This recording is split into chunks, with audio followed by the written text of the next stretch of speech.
Welcome to Introduction to Game Production. I'm Jim. In this lesson, we're going to talk about the requirements phase.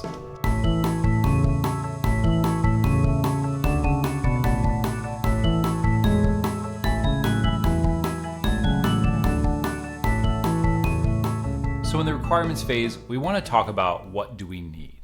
And the goal of the requirements phase is to create a comprehensive breakdown of everything that we required to complete the project. And here are some of the key deliverables that we're going to work through in this lesson. So we want to talk about an organizational chart. We want to make some updates to our GDD, which may include the digital infrastructure of our project, software requirements, workflows. We want to make some updates to our marketing plan, which could involve a return on investment calculation or ROI. It could include the SWOT, which is strengths, weaknesses, opportunities, and threats. And then we may also want to create a team onboarding checklist because by the end of this phase, we should start to ramp up our team for the concept phase. And when we talk about resource requirements, it's not just people and equipment. There's a lot of other things that are requirements to manage a game production. So those things may also include materials, facilities, training requirements for your team, and any legal requirements. So let's first talk about personnel. Now, obviously, we have our management and our team leads, but resources also include team members, subject matter experts that we want to rely upon to solve problems, consultants or contractors that we want to bring in to fill gaps in our team, and then any supporting staff, which includes IT, admin, HR, and all of those various other people that support our teams.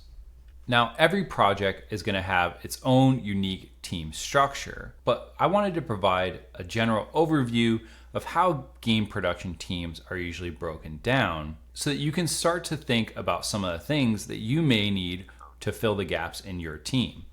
Now, obviously, every team is going to have some type of senior leadership. This could be management within your company. This could be investors or anyone that's not involved in the day-to-day of your project, but does have a vested interest in the game being made. Now, you'll also have the producer, which is going to take general authority over managing the project, managing timelines, managing budgets. And you'll also have a creative director, which is less concerned with the management of the project and more concerned with making sure that the game is meeting its creative goals. So this person usually has a lot of authority over the design of the game and the art direction and those various topics.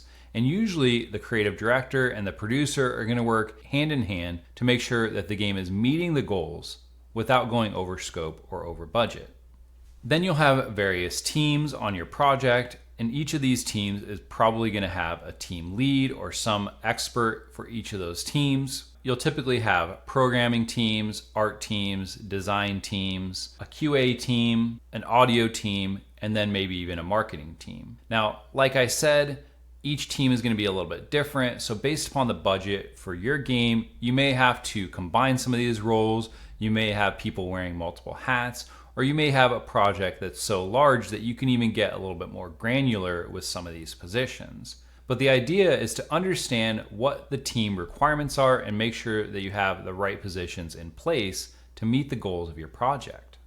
The next requirement that you need to consider is equipment and technology. Now, this could be hardware that your team members need, which could include laptops, tablets, monitors, keyboards, all the various hardware that goes into game production. You'll also need to consider what type of software your team is going to need and define those things in the requirements and understand, are there any monetary considerations being made? Do you want to focus on some free software that may require some additional training? But you really want to consider all the hardware and software needs, also any documentation needs. So as you're building out each of these systems and you want to document that, what type of technology you need for that documentation. How are you going to communicate and collaborate within your team? This is something that you want to define during this requirements phase. And then you want to define any digital infrastructure of your team as well. So this brings us to our first research topic. I want you to pause the video and take some time to go through each of these questions. So what are some common project management software solutions that are used in game development? What is the typical team size for an independently created game? And what is the difference between an employee and a contractor within your company? So take a few minutes to research each of these topics, and I'll see you when you come back. Now, hopefully you found some good information there, and I just want to take a few minutes going through some various tools. So when it comes to project management, you may have found some of these during your research, but these are some of the common ones that I've used in the past. Now, it seems like there is a plethora of options when it comes to project management tools. I feel like every week there's a new one on the market, but these are some of the ones that are tried and tested by me, and these are my personal recommendations for managing your project. Now, ClickUp is my preferred project management solution. They do have a very generous free tier. They can manage even larger projects for free. Now, like most of these software solutions, the free tier does have some limitations, and you can move to a paid service where you have additional features available to you. And depending on your project's budget, you may want to explore allocating some of the budget to gain access to those extra features. Another one that is very common and used in most indie projects that I've been on is Trello, which is a lighter version of a software called Jira. This is a very common tool. Many teams I've been on use Trello or Jira. So this is another one you may want to have a look at. They do have a pretty good free tier. I don't think there's as much as the ClickUp free tier, but they also offer paid services as well. Microsoft Project or Project Online is Microsoft's version of project management tools. This is a fairly in-depth tool that provides a lot of extra project management features, but this is not typically a free software. You will most likely need to purchase some seats to this in order to use it. Now again, there are some other ones out there. Notion and Monday are some of the other ones I put that you may want to have a look at, but there are quite a few different solutions in this space. So my recommendation is if you haven't used one of these before, try each of these out and see what you can do with them and then find which one you like best.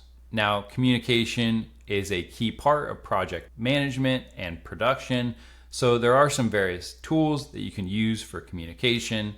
Discord is one that's growing in popularity. It's free and a lot of people are using it to manage their projects. If you haven't used Discord before, it's very similar to Microsoft Teams or Slack, which are some of the other ones I put up here. And then there's also another one that I found called Pumble, which may be a good solution as well.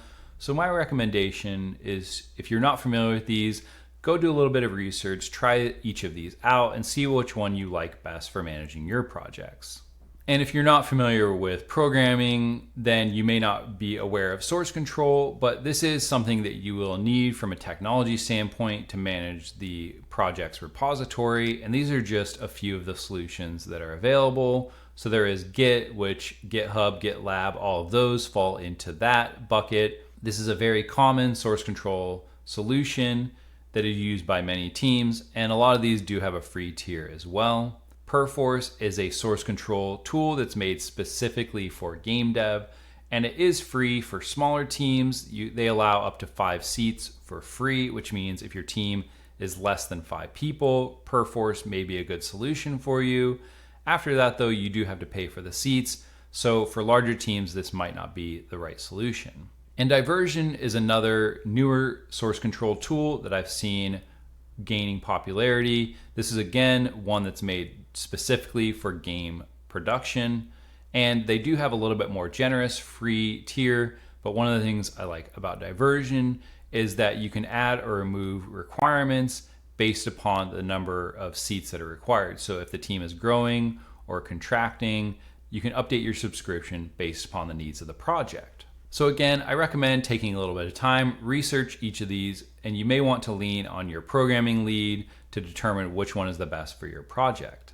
Another thing you're going to want to do during this phase is to start to define some of the workflows for your project. Now, defining workflows ensures the team is following standard procedures for common actions. And as your team grows, you may want to have more and more workflows defined to make sure that people are doing things the same way and consistently. It allows you to control the quality of the results and the deliverables of your project. Now, you don't need to define all of the workflows. Really, you should be leaning on the team leads to determine what workflows are needed for their team, and they should be defining those. Now, a common workflow is character creation. In most games, there's some type of character that is either played by the player or they exist within your world. And it's very common to have a character creation workflow. And this is one that I've used in the past for my teams. And notice that each of the nodes is color coded based upon the team that would do it. And you can see that this workflow passes through multiple teams. So you're going to start by creating a character sheet of what the character should be. You may have a 2D artist that creates some concept art. Depending on whether or not your game is 3D, that'll then go to a 3D artist to make the 3D model. They're going to be doing texturing of that character, rigging, animations to get the character ready to go into the game. And then you may have a technical artist that's getting the character set up in your project. And then you'll have a programmer that's programming the character's functionality. So this is just one potential workflow that you may want to define for your project. Again, each project is going to have its own needs and its own workflows. And when defining these workflows, there are some flowchart tools that you can use. SmartDraw is a pretty good one that I've used in the past. Miro is another one that has a free tier that people can use. Milanote also allows some creation of flowcharts. And then diagrams.net, which used to be called Draw.io, is also another commonly used free tool. So take some time, check each of these out, and determine which one is best for creating the workflows for your project. Now, there's quite a few other things that you should consider as a producer. You may want to consider any materials that are needed. This could be office supplies, subscriptions, marketing collateral, various materials that you need. This could be facilities. So you want to make sure that you have the required office space, that you have travel arrangements that you need for your project, any training that's required, so team growth trainings or HR trainings, and then any legal requirements, so any compliances that you need, trademarks, copyrights, licenses, all of those things you should be considering when determining the resource requirements. And here's just a few other tools that I wanted to recommend. Now, Google does offer a lot of free tools that are available for you. You can set up a Google Drive to share documents, and they also allow the creation of some documents for free using the Google Suite. These are very similar to the Microsoft tools like Word and Excel and PowerPoint, and you can interchange these between Google and Microsoft depending on what your team needs. Canva is also another great tool for creating marketing collateral and various other graphic design tools. So if you don't have a graphic designer in your team, Canva could be a great solution. And they do have a free tier as well as a paid tier. And then Figma is another great tool that can be used for creating various graphic designs. I've used Figma in the past for creating UI designs and mock-ups of gameplay functions that you just need a quick breakdown of how it should look, and then you can pass those to your programmers or to your designers. So I recommend you check out these tools if you're not familiar with them and see which ones could work for your project.